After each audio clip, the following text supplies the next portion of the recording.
Hello and welcome to the third video in our series about T-CLOCS motorcycle pre-ride inspections. In this video we're going to be looking at lights and electrical.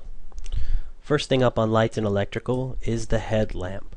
When you're inspecting your headlamp, there are several things you want to check for. First is the overall condition. You want to make sure that there are no cracks in the glass or in the reflector. Additionally, you want to check that the mounting bolts are secure and that everything is adjusted properly.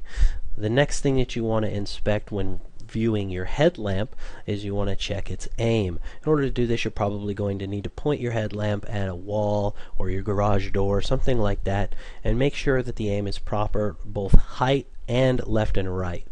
There's nothing worse than having a headlight that doesn't light up the road where you're headed. These are very important things. And finally, you want to check the overall operation, including the switch for it. So make sure to turn on your motorcycle, switch between the high beam and the low beam, and make sure that everything looks right and works out.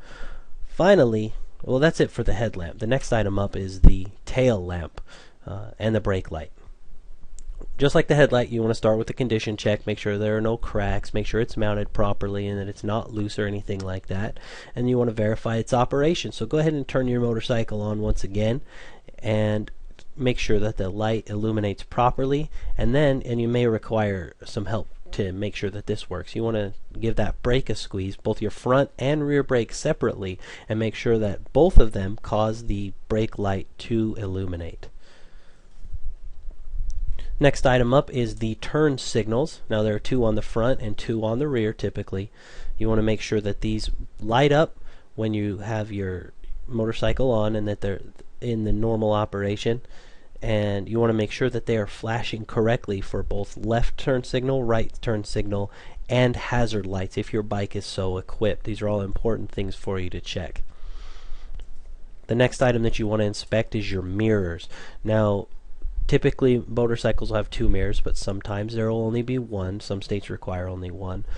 In any case, you want to verify that their condition is good, make sure that there's no cracks in the glass and that they're mounted properly, they're clean, and that the mounts and swivels are tight. The swivels are very important. It's what allows you to adjust the mirror for your preference, and if those swivels are loose, then when you're riding down the road, your mirrors are going to fall down and not be in line, so they pretty much become useless at that point. It's not very useful at all. And finally, you want to check the aim of your mirrors. So sit down on your motorcycle in your normal riding position and just check those mirrors and make sure that they're pointing rear over your shoulder, and adjust them if necessary.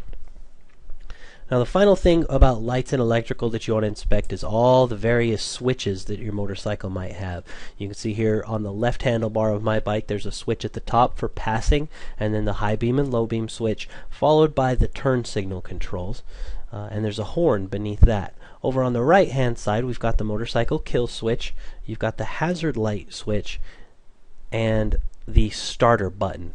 Now it's very important that all these switches work properly, so give them a good thorough inspection and test all of them before you go out on your ride.